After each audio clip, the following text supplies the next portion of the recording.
राधे राधे सभी प्रिय भक्तजनों को श्री बांके बिहारी लाल जी के चैनल में आप सभी का स्वागत है। सबसे पहले वीडियो को लाइक कीजिए, चैनल को सब्सक्राइब कीजिए और बेल आइकन प्रेस कीजिए। मेरा आप सभी से हाथ जोड़ के निवेदन है, चैनल को सब्सक्राइब कीजिए। राधे। अपने अपने घरन का दुख ना कहियो रोई, सुन इठले हैं लोग सब बांटना ले कोई। आप अपने घर का दुख किसी से ना कहा करो। ये जमाना कैसा है मेरी माँ, आपका दुख रो रो करके सुनता है। आपने रो रो के सुनाया, सास ने गाली दी, घर से निकाल दिया, चम्मच नहीं दिया, ये नहीं दिया। आप अपना दुख रो रो के सुनाएंगी तो पड़ोसन भी रो रो के सुनेगी, अच्छा बहुत गलत किया तेरे से।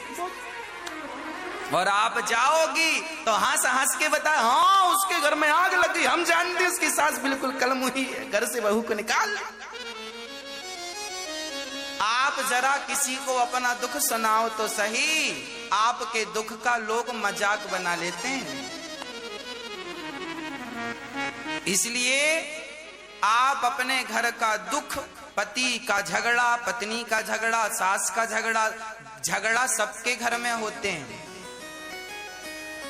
थोड़ा सा पचाओ, पड़ोसन को ना कहो। कल आप सास बहू एक हो जाओगी पर पड़ोसन तो पूरे गांव में, पूरे शहर में बोल देगी, लो इनके घर में ऐसा चल रहा है। इसलिए मेरी माँ, गणेश जी का पेट बड़ा है, थोड़ा सा अपना भी पेट बड़ा कर लो। पचाने वाला किसी से ना कहा करो, दुखों को सहन करो। किसी से छोटा छोटा दुख रोने की जरूरत, लोग हंस हंस के बताएंगे जाने पर। सही है या गलत है? 15 करोड़ की है कि नहीं ये बात? हाँ या ना? तो निकालो 15 करोड़।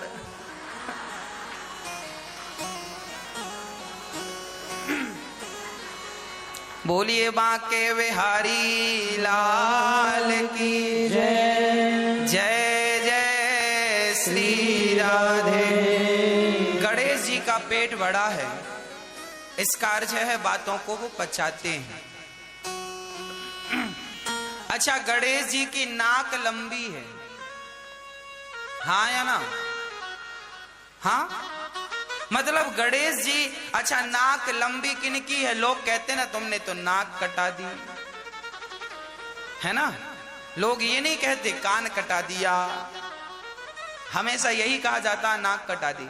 इसलिए समाज में रहा करो मेरी माँ तो लंबी नाक लेके रहा करो, मतलब इज्जतदारी से रहा करो, है ना? समाज में कैसे रहा करो? इज्जतदारी से रहा करो। जो बोला करो उसमें कायम रहा करो। कई लोग ना गिरगिट की तरह रंग बदलते हैं, आज कुछ कहेंगे कल कुछ कह देंगे। 10-10 रुपए के लिए लोग झूठ बोलते हैं, अपनी बात मैट जाते हैं, मुकुर जाते हैं, हाँ या ना? ऐसा होता है नहीं? आज आपकी पड़ोसन ने कुछ कहा, पड़ोसी ने कुछ कहा, और आज रेट बताया 10 रुपए का और कल बोल दिया 12 रुपए। अरे भैया कल तो आपने 10 रुपए बताया। नहीं नहीं भैया, वो आपने सुनने में कंफ्यूजन क्यों, हमने तो 12 ही बताया, जबकि बताया 10 ही था। पर नहीं, अब वो पहले जा रहा, नहीं हमने तो 12 का। जो व्यक्ति अपनी बात में कायम, इसलिए कहता हूं ज्यादा ना बोला करो, बोलने के पहले विचार कर लो जो बोल रहे हो इस बात पर तुम कायम रहोगे कि नहीं। जमाना कायम रहे ना रहे, आप तो अपनी बात में कायम रहो। इसलिए कहता हूं ज्यादा ना बोला करो। ज्यादा बोलने वाला इज्जतदार नहीं हो सकता। समाज में वही इज्जतदार होता है जो कम बोलता है और बोलने के पहले विचार करता है। विचार करके जो बोलता है वही इज्जतदार होता है। कुछ भी बोल दिया, कुछ भी। ज्यादा बोलने वाला बाप तो बच्चे इज्जत नहीं करते, ज्यादा बोलने वाली सास तो बहू इज्जत नहीं करती, और ज्यादा बोलने वाली बहू तो फिर सास ससुर इज्जत नहीं करते। आपने देखा होगा ज्यादा बोलने वाले लोग दुखी पाए जाते हैं, है ना?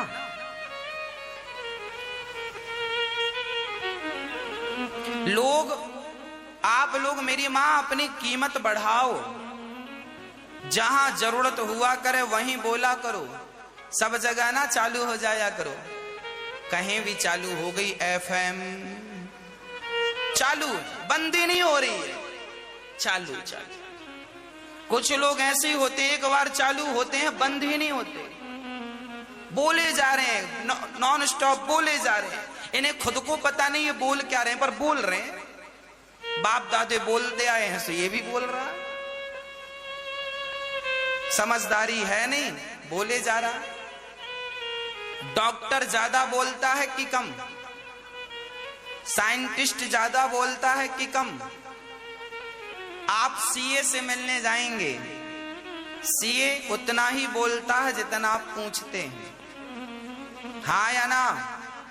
एडवोकेट उतना ही बोलता है जितना आप उसे बताते हैं या पूछते हैं। उनको पता है कि हमारी बातें बिकती हैं, हम फ्री में क्यों इन्हें अपनी बातें, अपना ज्ञान दें। सीए का ज्ञान बिकता है। एक सीए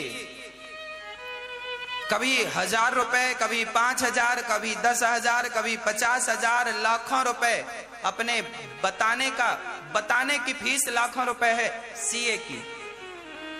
डॉक्टर की हाथ पकड़ता है और बता देता है, इस हाथ पकड़ के बताने में 2 मिनट की फीस 2000, हाँ या ना?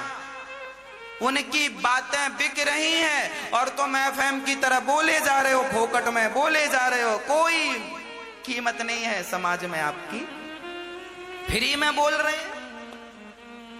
इसलिए कहता हूं, ज्यादा बोलोगे तो आपकी वैल्यू खत्म हो जाएगी।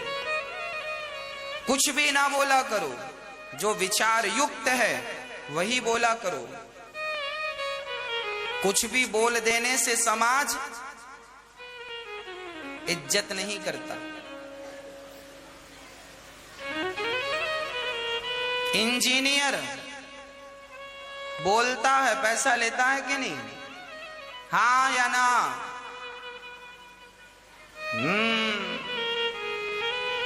पैसा लेकर बोलता हो, और आप अपनी बहू से फ्री में बोल रही हो। सासों को भी पैसा लेकर बोलना चाहिए बहू को। आप भी बिल्कुल कम बोला करो। सास कम बोलेगी तो बहू बादाम का हलवा खिलाएगी, और सास ज्यादा बोलेगी तो बासी रोटी देगी पापड़ की तरह, खा। बहुत बोलती है बुढ़िया, ले खा। कम बोलोगी बादाम का हलवा मिलेगा। अब आप देख लो, बादाम का हलवा खाना है, बासी रोटी खाना है, मर्जी आपकी। तो गणेश जी का पेट बड़ा है, मुंह छिपा हुआ है, कान बड़े हैं। आप लोग भी इन विषयों पर थोड़ा सा चिंतन करना, इनको आत्म मंथन करना, चरित्र में उतारना। हमारी दुर्गा मैया के कितने हाथ हैं? 8। और माता जी की सवारी क्या है? काहे पे बैठी हैं? अच्छा, माता जी शेर पे ही क्यों बैठी? और 8 हाथ का अर्थ क्या? एक सज्जन बड़े नास्तिक थे, वो भगवान को मानते नहीं थे। उन्होंने हमसे कहा, महाराज जी तुम्हारे यहाँ की स्त्रियां कैसी हैं? हमने कहा बताओ कैसी हैं? बोले तुम्हारे यहाँ स्त्रियां 8 हाथ वाली कोई स्त्री आपने देखा है? वो नास्तिक था, बोला तुम्हारी माता दुर्गा मैया 8 हाथ हैं, कोई स्त्री 8 हाथ की तुमने देखी है? बेवकूफ बना रहे हो। हमने कहा पगले तेरी माँ है कि नहीं है? हमने कहा तेरी माँ ही दुर्गा है और तेरी माँ के भी 8 हाथ हैं। अरे मेरी माँ के तो 2 हाथ हैं। मैंने कहा ना, तूने देखने में कमी की होगी, अच्छे से देखा नहीं। अच्छे से देखना, तेरी माँ के 8 हाथ हैं। इस संसार में एक स्त्री ही ऐसी है जिसके 8 हाथ होते हैं। तो महाराज जी दिखता क्यों नहीं? हमने कहा बेटा बहुत सारी चीजें हैं जो नहीं दिखती पर होती हैं। महाराज जी समझाओ। हमने समझाया। एक स्त्री ऐसी है जो 4 रूपों में विभक्त होती है। पुरुष 4 रूपों में विभक्त नहीं होता, पर स्त्री 4 रूपों में विभक्त होती है। स्त्री का पहला रूप है मां, है ना।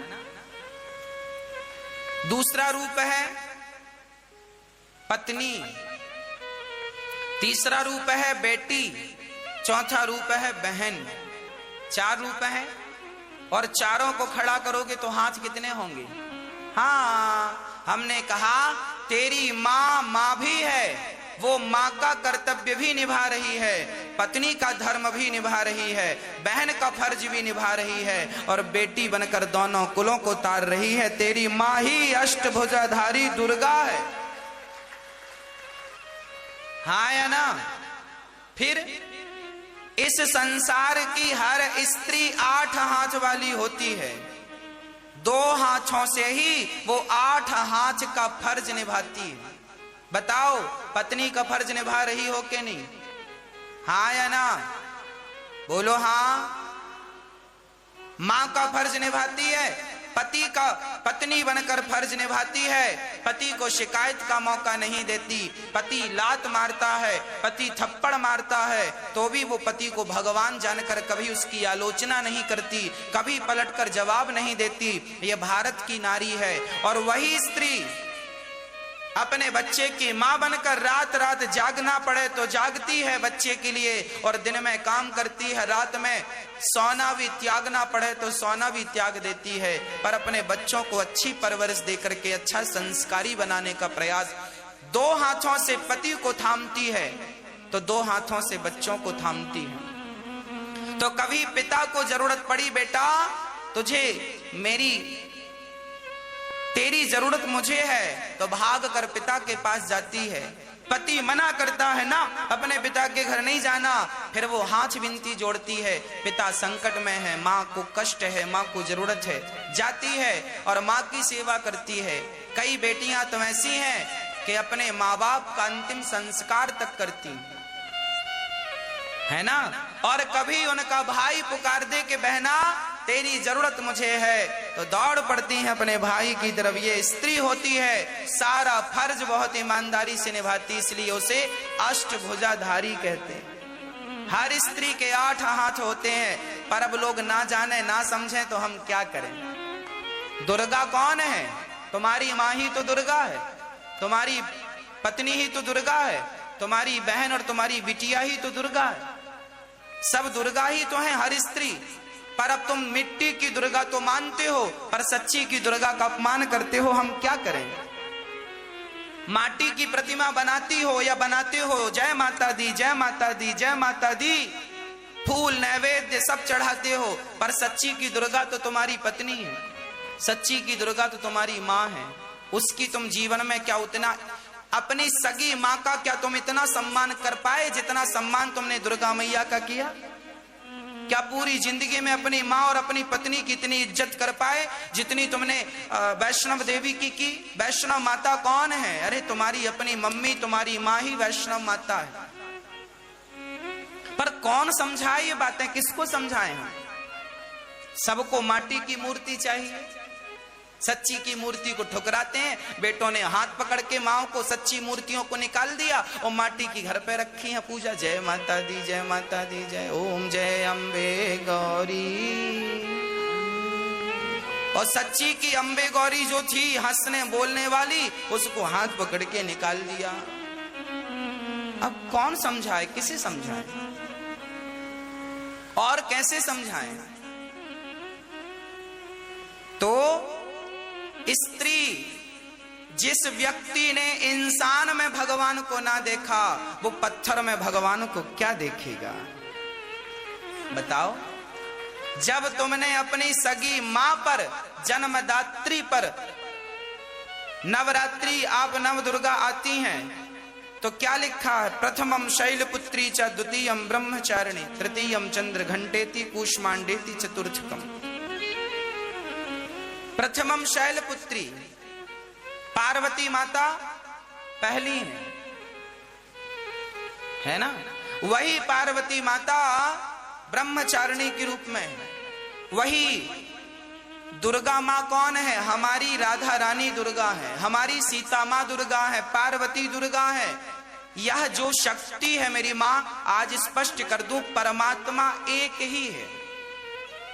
चाहे उसे आप राम कह दो, कृष्ण कह दो, नारायण कह दो, वामन कह दो, नरसिंह कह दो, कुछ भी कह दो, एक शंकर कह दो, ब्रह्मा कह दो, ब्रह्मा कहो, शंकर कहो, राम कहो, कृष्ण कहो, नारायण, सब एक है। और ये जो शक्तियां हैं, चाहे आप राधा कह दो, सीता कह दो, पार्वती कह दो, सरस्वती कह दो, अन्नपूर्णा कह दो, दुर्गा कह दो, चंडी कह दो, भद्रकाली कह दो, चामुंडा कह दो, और चाहे आप ज्वाला माता कह दो, कुछ भी जो आए मन में, जो भी हमारी 52 शक्ति पीठ है, कोई भी नाम से पुकारो, वह एक ही इतने नामों से विभक्त है, एक ही है वो, और वही एक तुम्हारी मां भी है। इसलिए दुर्गा मैया 8 हाथ लिए खड़ी हैं। अच्छा, 8 हाथ का एक और संकेत है। हमारे भारत में वर्ण कितने हैं? कितने वर्ण हैं? 4, ब्राह्मण, क्षत्रिय, वैश्य और शूद्र। दुर्गा मैया सबकी माता है। दुर्गा ब्राह्मणों की भी माता है, क्षत्रिय की भी माता है, वैश्य की भी माता है और शूद्र की भी माता है। मानो दुर्गा माता ये कहती है कि मैं तुम सबकी माता हूं, तुम चारों जिस दिन एक हो जाओगे तो शेर की सवारी कर पाओगे, जैसे मैं शेर की सवारी कर रही हूं। पर तुम चारों एक बनो तो आज हमारे भारत में विडंबना क्या है? अंग्रेज आए, मुगल आए, क्या किया इन्होंने? हम लोगों को लड़ाया, फूट डालो, शासन करो। ब्राह्मण क्षत्रिय से, क्षत्रिय वैश्य से, वैश्य शूद्र से आपस में ही लड़ते रहे, मरते रहे, और वो 200 साल तक उन्होंने राज्य किया। हमारे झगड़ने का फायदा किसने उठाया? अंग्रेजों ने, मुगलों ने लड़ाया और राज्य किया। हम लड़ते रहे, और दुर्गा मैया कहती हैं बेटा तुम एक हो जाओगे तो तुम्हारे 8 हाथ, अरे तुम्हारे 2 हाथ हैं तो ज्यादा शक्तिवान हो कि 8 होंगे तो ज्यादा होगे? हाँ, जब तुम चारों वर्ण एक हो जाओगे, मिलकर एक बन जाओगे। एक लकड़ी कोई भी तोड़ सकता है, पर लकड़ी का गट्ठा कोई तोड़ नहीं सकता। जब तुम चारों मिल जाओगे तो तुम्हारी तरफ कोई उंगली उठा नहीं सकता, तुम्हारी तरफ कोई आंख उठाकर देख नहीं सकता। संपूर्ण भारत एक हो जाए। एक होने के लिए दुर्गा मैया 8 हाथ लेके आती हैं, पर कोई समझता ही नहीं इन बातों को। ये गूढ़ रहस्य है। दुर्गा मैया शेर पर क्यों बैठी हैं? तुम चारों एक हो जाओगे तो शेर की सवारी कर पाओगे, इसलिए शेर पर बैठी हैं। शेर को भी अपना गुलाम बना लोगे, तुम शेर को गुलाम बना सकते हो, पर एक नहीं हुए तो अंग्रेजों ने तुम्हें गुलाम बना लिया, मुगलों ने तुम्हें गुलाम बना। जबकि तुम एक हो जाते तो तुम शेर को, और क्या मजाल थी उन अंग्रेजों की कि तुम्हें गुलाम बनाते? तुम एक तो होते, पर हमें तो लड़ना है आपस में। और सुनो आगे, सरस्वती माता का वाहन कौन सा है मेरी मां? सरस्वती मां का वाहन क्या है? मैया आप बताओ क्या है? क्या मैया? हाँ बताओ, हाँ पूछ लो, पड़ोसन से पूछो। क्या मैया आप बताओ, आप आगे बैठ, हमें तो लगा आप सबसे ज्यादा सुन रही हो। बताओ, आप बताओ क्या है? सरस्वती माता का वाहन क्या है? हाँ, अरे मैया को बताने दो। मैया बताओ। नहीं पता, हम बता रहे। मैया सुनो, माता सरस्वती का वाहन है हंस। क्या है? अच्छा, सरस्वती माता हंस पर ही क्यों बैठी? और लक्ष्मी माता का वाहन क्या है? क्या है बताओ? हाँ नहीं बैठे, अरे आप ना खड़े हो जाना। क्या? कमल? अच्छा, लक्ष्मी माता का वाहन कमल। क्या? उल्लू। लक्ष्मी माता उल्लू पर बैठती हैं और सरस्वती माता हंस पर बैठती हैं। अच्छा, सरस्वती माता उल्लू पे क्यों नहीं बैठी? जानते हो कारण क्या है? दोनों का कारण समझाऊंगा, पहले सरस्वती माँ का कारण समझो। सरस्वती माता कमल हंस पर बैठी हैं। अर्थ क्या हुआ? कमल का स्वभाव, हंस का स्वभाव कैसा है?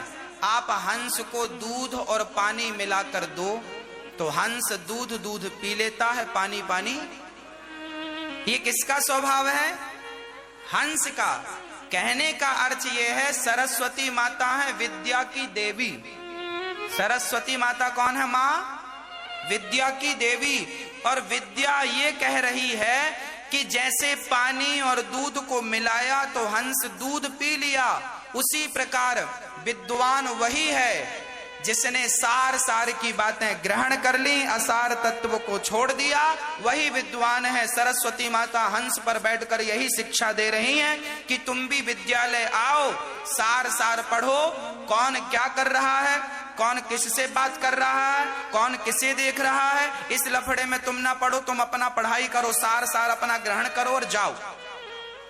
तुम झगड़े में ना उलझ जाना, नहीं तो आजकल बच्चे पढ़ते कम हैं। और आपने देखा होता बच्चों को आजकल प्यार व्यार ज्यादा हो जाता है स्कूलों में। मतलब इन्होंने दूध तो पिया नहीं, पानी पानी पी लिया, है ना। सरस्वती माता यही कहती हैं विद्यालय आओगे तो यहाँ अच्छाई और बुराई दोनों होती है। जैसे पानी और दूध दोनों है, पर हंस को पानी पानी छोड़ना है, दूध दूध पीना है। बच्चों को भी स्कूल जाना चाहिए तो सरस्वती माँ से यही शिक्षा लेना चाहिए, हंस से यही सीखना चाहिए, सार सार ग्रहण करो। इसलिए संत लोग भी गाते हैं, सार सार को गही लहे थोथा दे उड़ाए, स्वभाव है सुपड़े की तरह। जैसे सूप होता है ना फटकने वाला, मैया सुपड़ा, पहले की माताएं सुपड़े में ऐसे ऐसे उसको साफ करती थी सारी चीजों को। उसमें क्या होता था, सार सार बच जाता था और उसमें कचरा जो था वो उड़ जाता था।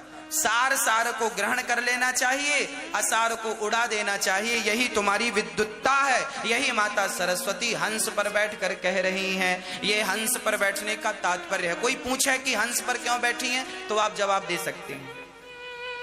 अब लक्ष्मी जी उल्लू पर क्यों बैठी हैं, इसका भी जवाब है। अकेली लक्ष्मी को कोई बुलाए, आओ लक्ष्मी माता, आओ लक्ष्मी माता, अकेली लक्ष्मी को कभी ना बुलाना। अकेली लक्ष्मी आती हैं तो उल्लू पे चढ़ के आती हैं, और अकेली लक्ष्मी को बुलाओगे उल्लू पे चढ़कर आएंगी और उल्लू बनाकर हम लक्ष्मी माता चली जाएंगी। इसलिए अकेली लक्ष्मी को ना बुलाना। फिर किसके साथ बुलाएं? नारायण के साथ। लक्ष्मी जब नारायण के साथ आती हैं तो उल्लू पर चढ़कर नहीं, गरुण पर चढ़कर आती है। और जो लक्ष्मी गरुण पर सवार होके आती है वो लक्ष्मी एक बार आती है तो तुमसे रिश्ता बना लेती है, तुम्हें बेटी या तुम्हें बेटा मान लेती है और सदा सदा के लिए तुम्हारे घर में रह जाती है। अकेली लक्ष्मी आएगी। अब आप पत्नी और पति हो और कोई आपसे पड़ोसी कहे सुनो केवल आप आना निमंत्रण में, हम आपका निमंत्रण कर रहे हैं। आप स्त्रियों को कोई पुरुष कहे आपका पड़ोसी तुम आना निमंत्रण में, हम तुम्हें हलवा पूड़ी खवाएंगे। आपके पति को ना बुलाए, बस आपको बुलाए तो आप जाओगी? बोलो मेरी माँ, अकेली जाओगी? नहीं। और पति पड़ोसी कहे साहब आप आना, तो फिर पत्नी बोलेगी अब पति वहां खाए तो मैं घर में अकेली क्या बनाऊं, वो भी पीछे पीछे चली जाएगी। सुनो आप चल रहे हो हम भी चलेंगे। पति को बुलाया जाएगा तो पत्नी बिना बुलाए जा सकती है, पर अकेली पत्नी को कोई बुलाए और उसके पति को ना बुलाए तो ना पति मिलेगा ना पत्नी ही मिलेगी। तो आप लोग भी कितना बुरा लगता होगा भगवान नारायण को जब आप कहते हैं लक्ष्मी माता बस आप आओ आप आओ। नारायण कहते होंगे लो हमारी पत्नी को बुला रहा है, हमें तो बुलाया नहीं। तो भगवान बोले जाओ इसको उल्लू बना के आओ। उल्लू पे आती है, अच्छा आ रही हूं, अकेले बुला रहा, उल्लू पे जाती हूँ, उल्लू बनाती है और वापस चली जाती है। पत्नी पति के बिना कैसे रहेगी? इसलिए कभी लक्ष्मी माता को अकेले नहीं बुलाना चाहिए। सदा नारायण के सहित माता आओ और यहाँ रह जाओ, रम जाओ।